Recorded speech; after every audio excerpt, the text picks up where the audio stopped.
Olá, meus caros, conforme prometido, nessa oportunidade vou falar sobre os motivos pelos quais me levaram ao êxodo da Igreja Deus e Amor. Para quem não sabe o que é êxodo, a saída, né, da instituição religiosa, que, para quem não sabe, é de segunda onda do pentecostalismo tradicional, não tem nada de neopentecostalismo, como muitas das vezes acabam falando erroneamente.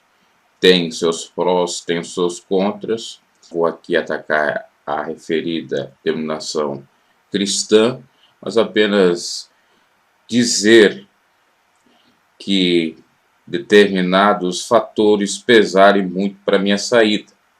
E também que não quer dizer que todas as igrejas, Deus e Amor, se procedia dessa forma, porque o que me ocorreu foi mais até local do que no geral, ou do que a ordem de São Paulo, da série mundial, ou do proceder da série mundial. Lembrando, como já disse, não fiz atacar a igreja, a denominação, e o que me ocorreu foi até mais local. No entanto, poderia ocorrer em várias outras igrejas de amor, até mesmo fora em outros ministérios. Mas vai ter um porém que eu vou salientar num dos motivos que vai ser realmente o cerne da questão, vai de fato fazer com que não restam dúvidas, fazer com que realmente fique compreendido que eu não olhei por homem, eu não olhei para a direita nem para a esquerda, mas sim para o autor e consumador da minha fé. E por isso mesmo que eu tomei essa decisão, apesar de que naquele momento eu não estava um pouco emocionalmente preparado, e bem como eu poderia até dizer assim, por falta de uma perseverança, não em igreja, mas com o próprio Deus, eu acabei cometendo alguns erros, eu diria até um pouco graves com relação à fé, principalmente a partir do ano que eu saio, né? Porque, para quem não sabe, eu fiquei de 2005 a 2009 na Igreja de Deus e Amor, de 2005 até 2007 membro, né? E de 2008 até 2009 obreiro. Então, eu saio exatamente no ano de 2009 e fico até quase o ano de 2012 numa espécie de limbo ou ateísmo protestante, quer dizer, fazendo alguns protestos, algumas reivindicações, ou podendo até intercalar aí com uma espécie de agnosticismo. Essa parte eu acabei realmente pecando. No entanto, nada que viesse me fazer voltar atrás ou me arrepender do que eu fiz, até porque estava certo, no entanto, por conta de uma visão um pouco distorcida, eu acabei indo para um extremismo pior. Bom, tá aí. Deixe seu like se porventura não é inscrito no canal, se inscreva. Vamos então a 5 motivos pelos quais eu saí da igreja Deus é Amor, ou IPDA. O quinto motivo, começando uma ordem decrescente, a falta de valorização. Valorização ao jovem, porque eu me converti com 16 para 17 anos. Como era uma igreja, uma cidade pequena, não se tinha tanta valorização ao jovem assim. Inclusive, quando eu começo a frequentar, eu recebo o dom de línguas, eu começo de fato a ser membro da igreja, não tinha jovem algum, ou eram bem poucos. Então, faltava um pouco de valorização dos jovens, mas não no sentido de liberar geral, liberar os costumes, doutrina para acolher todos os jovens. É no sentido, naquela época, que eu percebia claramente dos jovens valorosos, vamos dizer assim, daqueles que se dedicavam à obra. E como eu disse no início, isso não quer dizer que em outras igrejas de Deus e Amor se procedia assim, ou que a sede mundial estava, com toda certeza, aplaudindo isso, até porque em São Paulo, mais pessoas, sim, vários projetos lá com os jovens, é um pouco diferente. Mas eu senti um pouco dessa questão da falta da valorização principalmente daquele jovem que ora, daquele jovem que se santifica. E depois ficou bem patente e visível isso quando começaram a vir alguns jovens, que um novo dirigente assumiu a igreja e começou a flexibilizar alguns posicionamentos doutrinários, usos e costumes, e esses jovens tinham mais destaques do que a gente.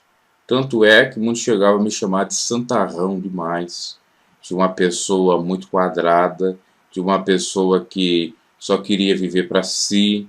Enfim, começou a vir até mesmo uma espécie de perseguiçãozinha pelo fato de eu querer buscar a Deus, de eu ir para a igreja buscar a Deus e não casamento, e não riqueza, e não fazer barganha com Deus, e não querer status, poder, dinheiro, fama, porque, como eu já disse, e muitos já devem saber que acompanham aqui no canal, eu nem pretendia ser pregador do Evangelho.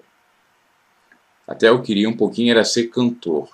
E no início, quando dava oportunidade para mim, na primeira parte, ali que tem a oportunidade para aqueles que querem ler um versículo bíblico, cantar um corinho, fazer alguma participação, eu ia lá cantando hinos, ou que eu já conhecia, às vezes da Voz da Libertação mesmo, ou cantor cristão, às vezes não me recordo se eu cantava da harpa, ou composto por mim mesmo.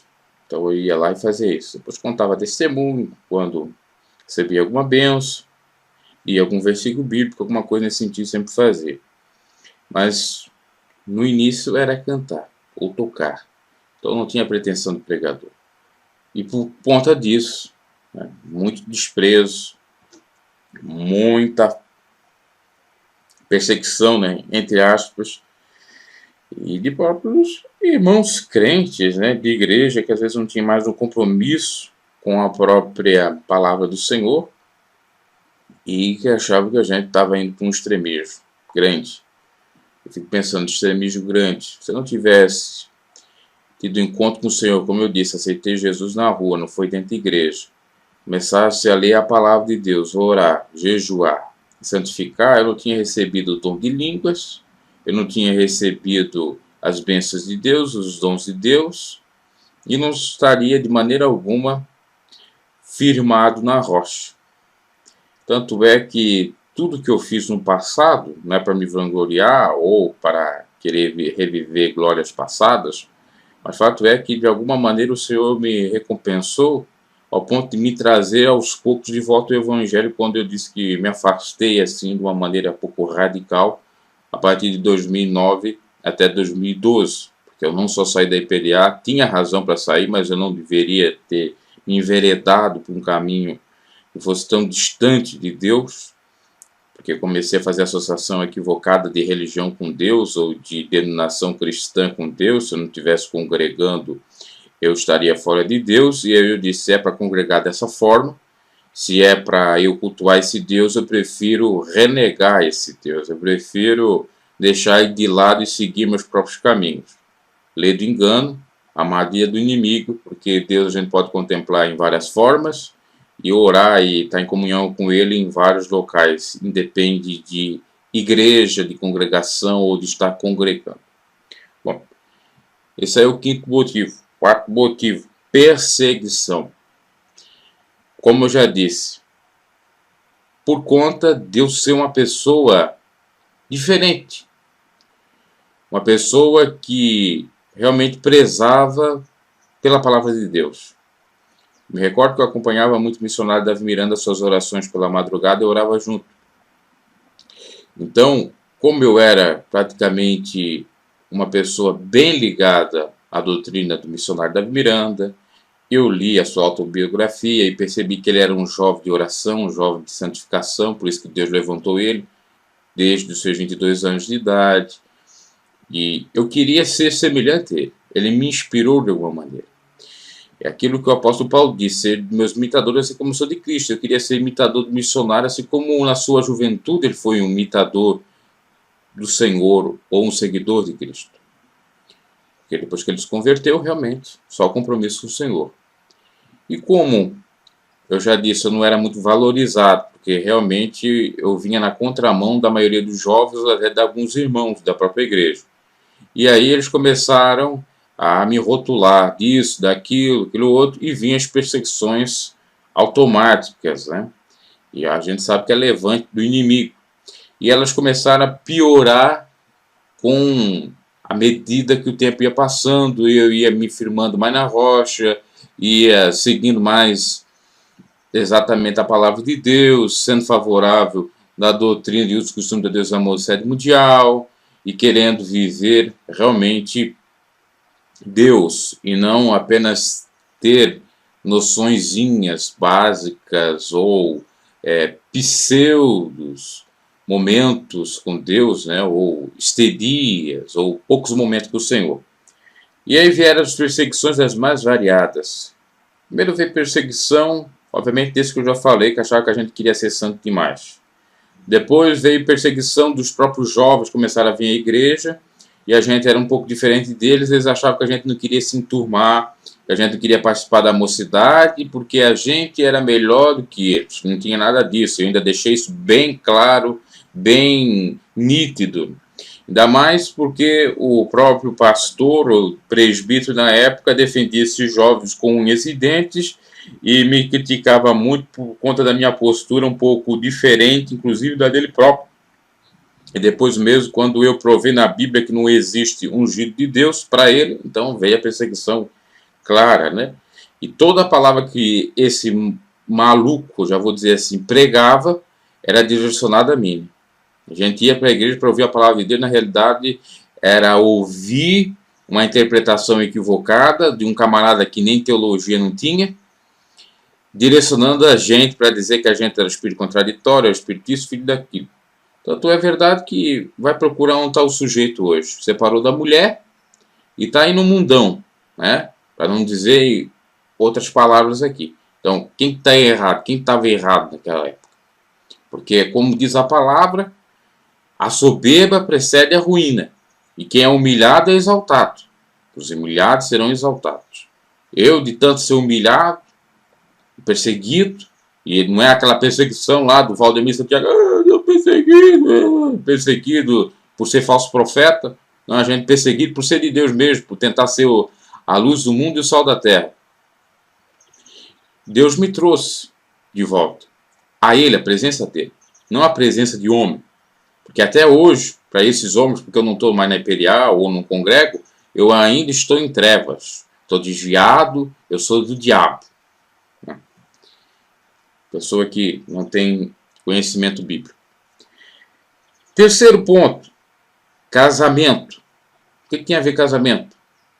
Bom, aí diz respeito a algo que se fazia até mesmo, às vezes, uma má interpretação do regulamento interno da igreja e, claro, tinha a ver também com o próprio regulamento da igreja, que era muito austero, severo nessa parte. E que muitos membros mais conservadores utilizavam ele como regra maior, às vezes até em cima da Bíblia, principalmente desse conceito aí, nessa questão do casamento.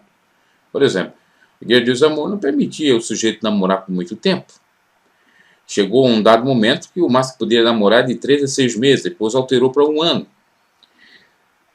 Num regulamento que eu tinha acesso, acho que estava desse de 3 a 6 meses. Depois foi mudado para 1 ano e podendo ser postergado por mais 1 ano.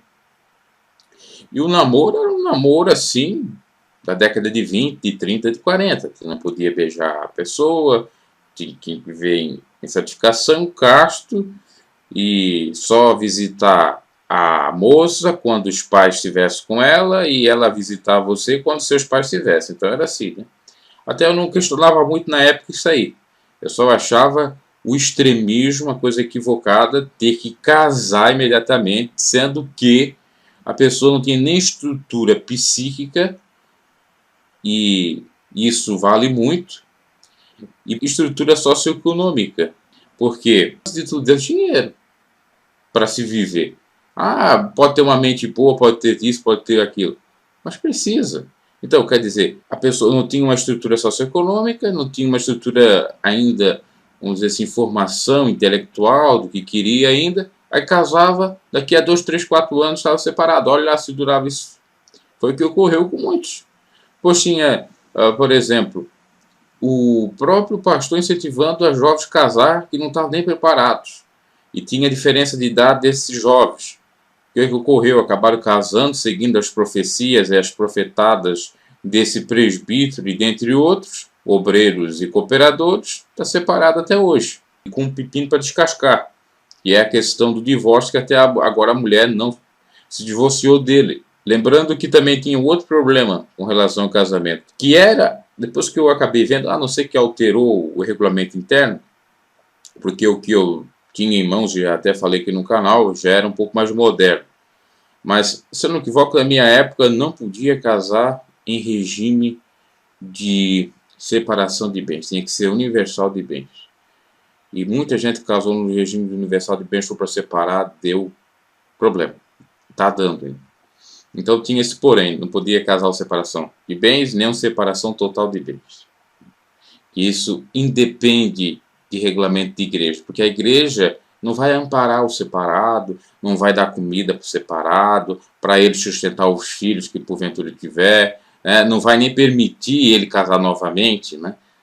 Então por que não permite escolher o regime de casamento? Para que tanta regra nesse sentido? Controlar a vida do sujeito nesse sentido. Se ele quiser casar no regime de separação total de bens, é ele.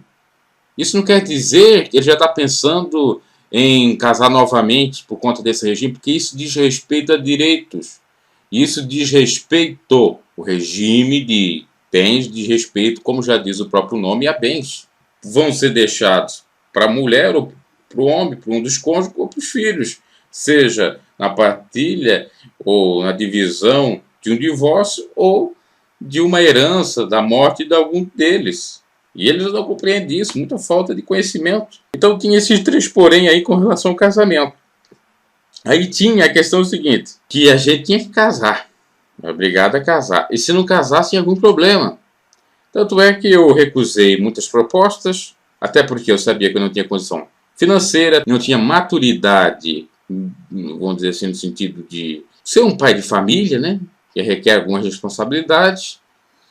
E realmente eu mesmo não estava afim, naquele momento, de casar. E eu aguardava em Deus.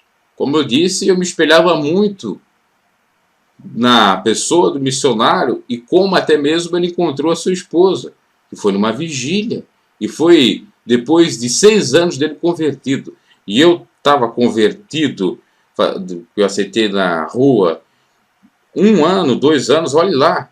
E dentro da igreja eu nem fazia isso, né? Porque eu entrei e fui congregar na igreja depois de 4, 5 meses de convertido, de ter aceitado a Jesus. Então, eles já queriam mandar ali a Rebequinha pra gente, né? Aí já vinha esses jargões, a Rebeca e o Isaac, né? E aí tinha um movimento aqui na região de casar, cada um ia visitar as congregações para encontrar lá uma moça e tal, e um moço. O fato é que não deu nada certo. Inclusive com esses que queriam casar, né? Quanto mais aqueles que não queriam casar, que era o meu caso. Mas tinha uma pessoa em específico, eu até gostava dele, a gente ia na casa dele para orar, depois eu acabei conhecendo seu filho, que também era de oração, e esse camarada que era um senhor aí de 40 e poucos anos, agora já deve ter muito mais, queria que eu casasse com a mulher, com a filha dele, né? Queria porque queria que eu casasse com a filha dele. E a filha dele tinha lá de seus 16 anos, não tinha uma vida sólida, tanto no sentido da maturidade, como também no sentido socioeconômico, né? E aí que queria que casasse. Tanto é que a pessoa, depois, a gente não quer falar muito sobre isso aí, mas teve um probleminha com o casamento, ela acabou casando com outro camarada e tá hoje livre, leve e solta, né? Quer dizer, falta aquilo ali, ó, uma estrutura. Aí a igreja não permitia, porque se fosse permitido um namoro com mais tempo, não, você pode namorar o quanto tempo for necessário. Se você pretende casar com ela no final, legalizar, ok. Isso não é modernismo, isso é uma verdade. Aí a gente não podia ver a família do missionário Davi Miranda, os filhos até casaram ali dentro do limite, mas os netos estavam pintando e bordando. Tipo, o André namorava lá e estava, de qualquer maneira, nem era casado, e estava tocando na banda Jeová Rafá, né? O André, que é o filho mais velho da Débora. Então eu ficava pensando, o RI só servia para os pobres e isolados e abnegados, né? Eu servia para alguns, para outros, para a grande elite não servia, né? Então ele não permitiu isso. Aí não permitiu o beijo, não permitiu o abraço. Aí pronto. Né? Mas a minha questão não era o beijo ou o abraço, a minha questão era o tempo, né? Para dar um tempo para a pessoa ter uma estrutura, para já entrar entrando, né?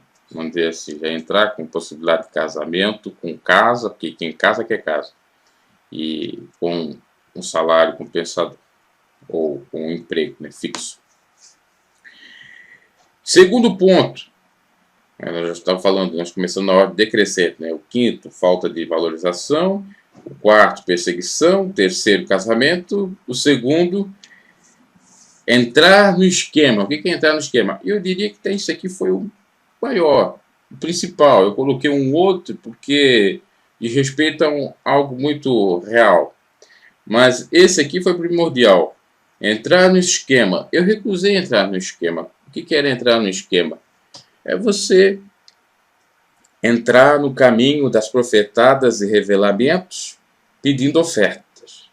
Isso ocorreu quando eu estava numa vigília, ou para iniciar uma vigília, fui chamado por um membro da sede estadual de Florianópolis, né, até era responsável por mim ou pelo pastor que me dirigia, e começou a falar algumas coisas para mim com relação à vida de pregação, a possibilidade de pregar em outros lugares, em outros bairros, em outros estados, em outros países. E começou a dizer, olha, a tua pregação ela tem que ser um pouco mudada, porque nós entendemos que tu és realmente um homem de Deus, tu és um homem de oração, tu prega, tu vai ser um novo missionário de Davi Miranda. A gente vê, tu tens tudo isso. Só que tu peca nisso aqui, assim, assado. E aí ele apresentava o cenário, dizendo assim, olha, aqui estão as ofertas, aqui está a pregação tem que ser dessa maneira, um pouquinho de teologia da prosperidade, para pegar ali, né, ser uma isca para pegar o peixe graúdo, que é a oferta graúda. E eu recusei isso, né? Fui recusar isso. Então, até sofri bastante também perseguição por isso. Né? E isso é que me motivou há muito tempo a estar querendo sair da IPDA. Como eu disse, isso era local, não quer dizer que era em todas IPDA. Poderia ter mais igrejas, porque eu acabei sabendo que tinha mais igrejas que funcionava assim, né? E não era da vontade da sede mundial, claro que não era. Mas a gente estava subordinado àquele camarada ali. Quer dizer, a sede mundial combatia aquilo ali, mas fazia até vista grossa, porque duvido que a sede mundial não sabia daquele camarada ali, que inclusive chegou a ser vice, aliás, ele sempre foi vice, mas chegou a ser vice num dado momento dirigente da Maria Lorena. A Lorena conhecia ele, conhecia muito bem, até ele ofereceu casa para ela, né? Não quero dizer o nome da pessoa, mas ela deve saber quem seja, tá? Nem sei se ele está no ministério. E a Lorena exaltava ele, colocava lá em cima. E foi o mesmo que disse que o que funcionava era o revelamento e a profetada. Não disse, claro, em nome de revelamento e profetada, mas diretamente era isso que ele estava passando para mim. Quer dizer, uma pregação minha centrada em Cristo Jesus, falando de salvação, falando de libertação,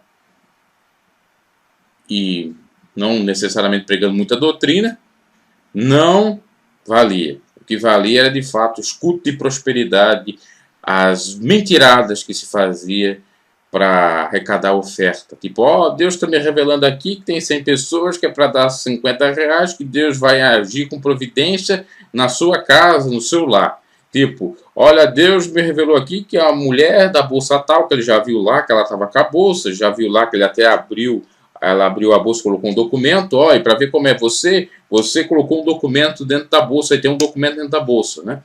Aí, que Deus vai dar a benção maior, mas você tem que fazer o sacrifício de dar uma oferta de R$100. Quer dizer, eu já estava até copiando, lamentavelmente, muitas práticas da Igreja Universal do Reino de Deus, mesmo estando lá no Estatuto da Igreja, que ela era contra a teologia da prosperidade, missionário pregando, mesmo passando na circular, mas não adiantava, né?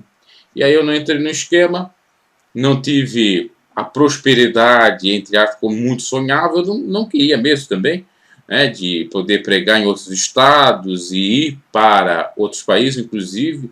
Ele disse assim, olha, se eu fazer isso aqui, ó, vai dar tão certo que tu vai estar lá em Portugal pregando, porque o fulano de tal já foi para Portugal, você vai lá para a França, você vai para a Europa, ou a África, enfim, ó, já estou mandando até a tua papelada aqui para São Paulo, para regularizar tudo certinho, para te ser obreiro credenciado, e tal, e tal, e tal.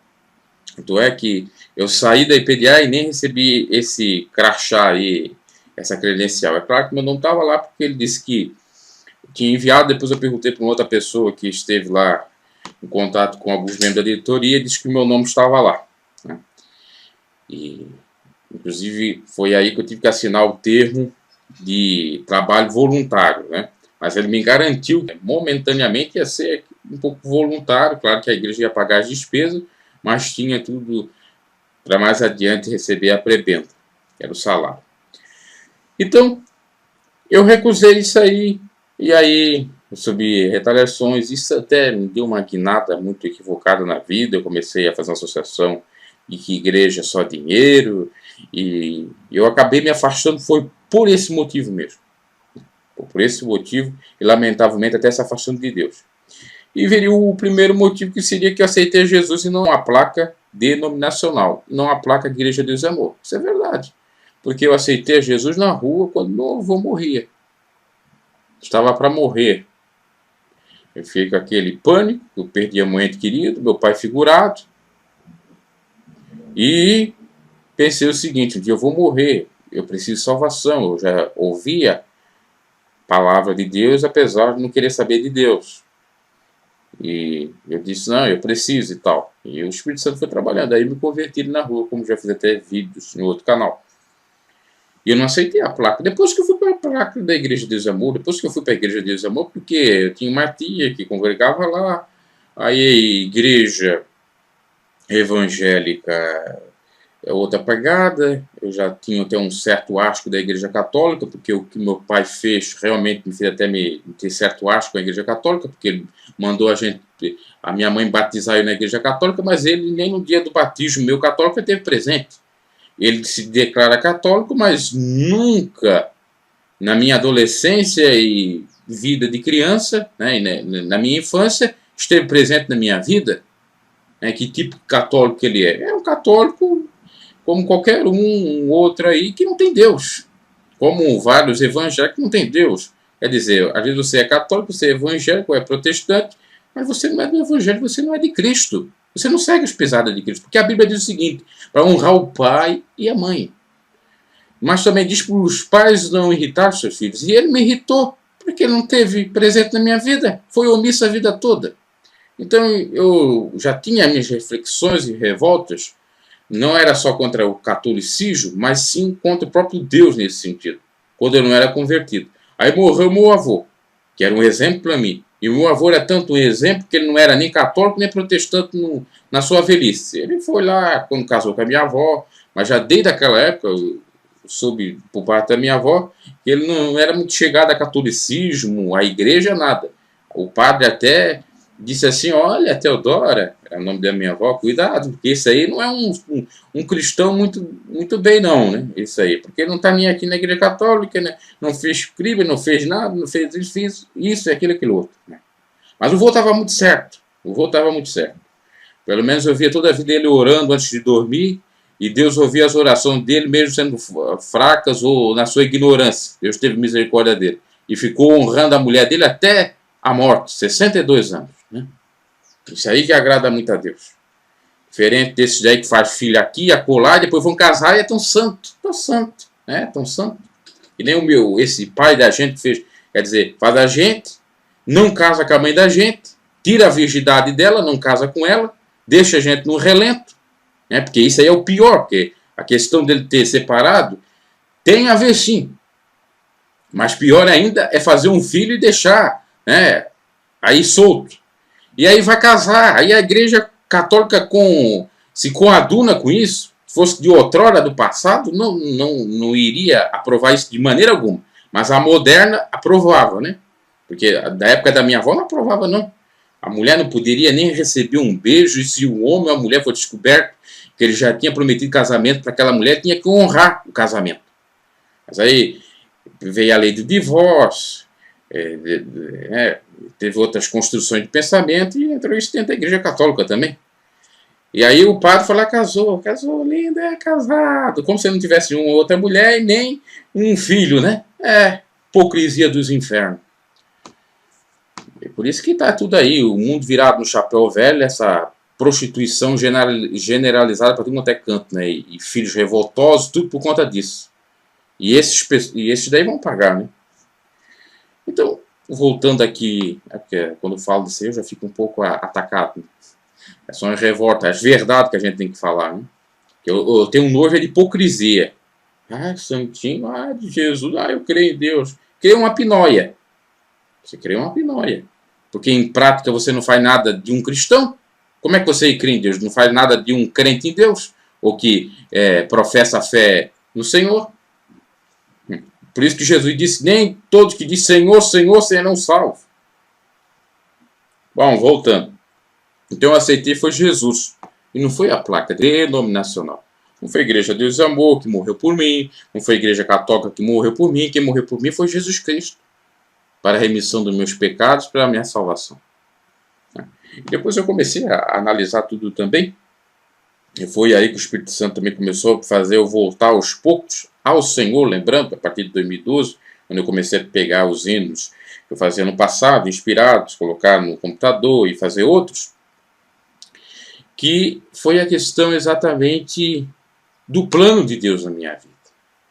Porque, realmente, meus caros, tinha um plano de Deus. Era tudo para não dar certo. Nem era para eu existir, porque meu pai não queria que nem eu existisse. Né? Não queria que nem eu nascesse. E isso foi a maior revolta dele. Porque talvez se eu não tivesse nascido, eu acho que ele estava até com a minha mãe. Tinha revolta que ele não queria ter filho. E aí, já vim rejeitado por conta disso. Mas Deus permitiu. Né? Deus foi me livrando.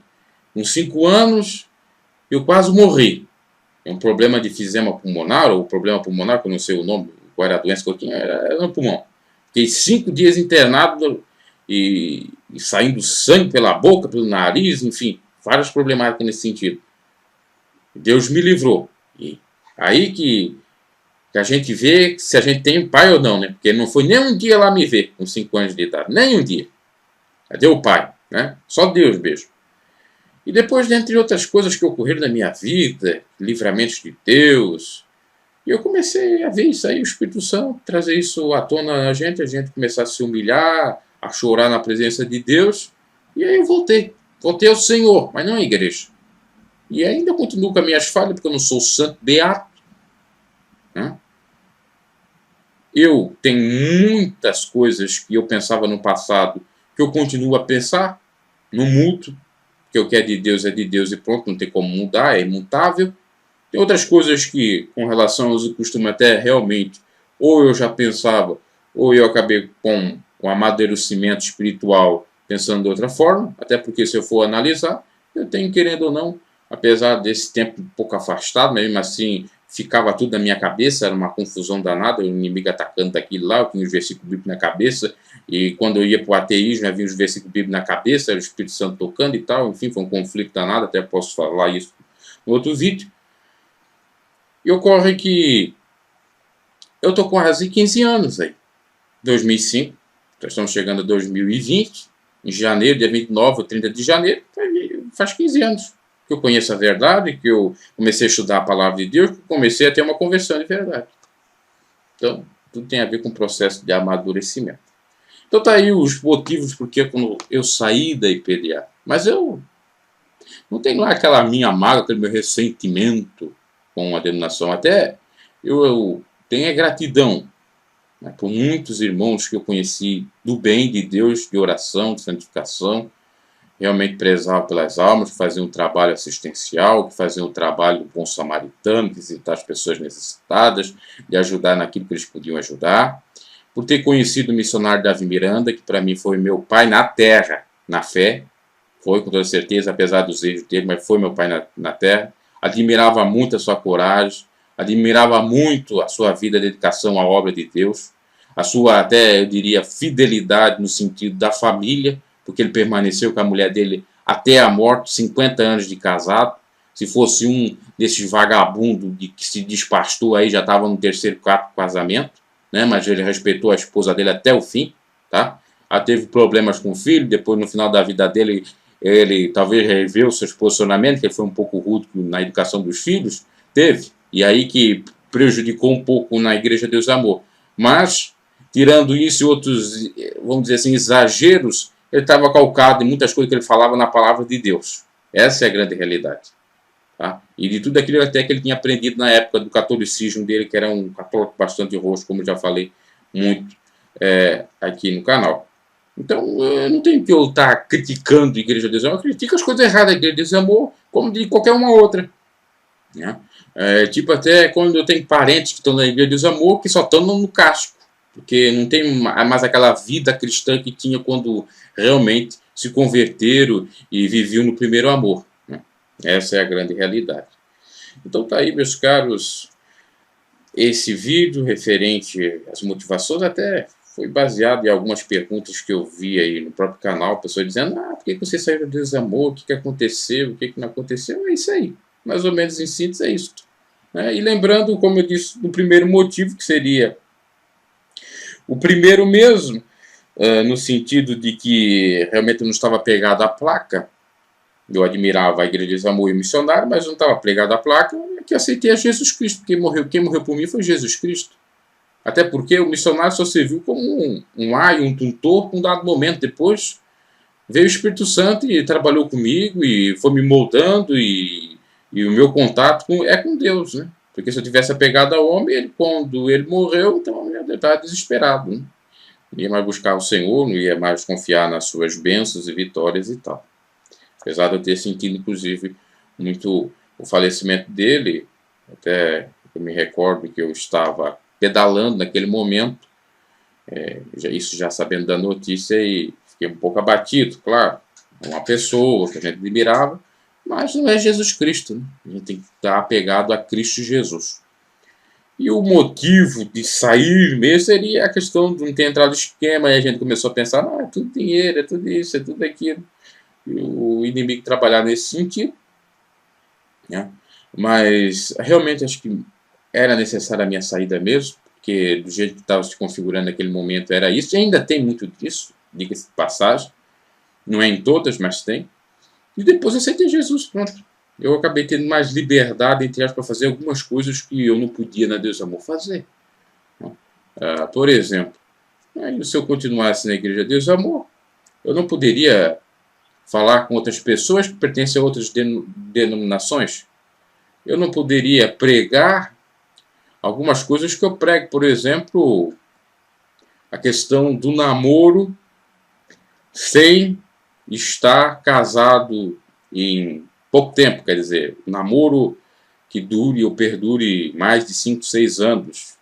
Né, que eu defendo, advogo, favorável a isso, desde que tenha, obviamente, o interesse de matrimônio. Como a questão do próprio segundo casamento, que tem algumas possibilidades, principalmente quando há infidelidade do cônjuge. Como eu advogo e aí diz respeito também a todas as igrejas com a questão, o sujeito que está com uma mulher, está coabitando com ela, está fazendo coito, ele está casado com ela para Deus. Mesmo que não esteja regularizado no civil ou no religioso. Porque Deus ele está fora do espaço e do tempo, de toda a legislação do homem. Porque o civil e o religioso é a legislação do homem. Né? Porque a Bíblia diz claramente, sairá o homem e a mulher da sua parentela e anunciar e formará uma família e serão ambos uma só carne. E quando que se torna uma só carne? Quando há o coito. Ora, bom, estão coabitando, pronto. Estão vivendo junto, pronto. Mas para essa gente entender isso é muito complicado. Né? É claro que de outras formas ajudaria muito. Isso eu estou falando lá do início, né? Porque na época de Jesus tinha outra configuração também do judaísmo, mas também se viu como hipocrisia. Bom, eu não quero entrar nesse mérito, porque eu já demorei muito aqui para falar sobre isso. Sobre os 5 motivos que eu saí da IPDA. Então eu não queria outros pensamentos, né? Então isso pode te ajudar de alguma maneira. Abraço, dê o seu like, se porventura não é inscrito no canal, se inscreva e até uma próxima.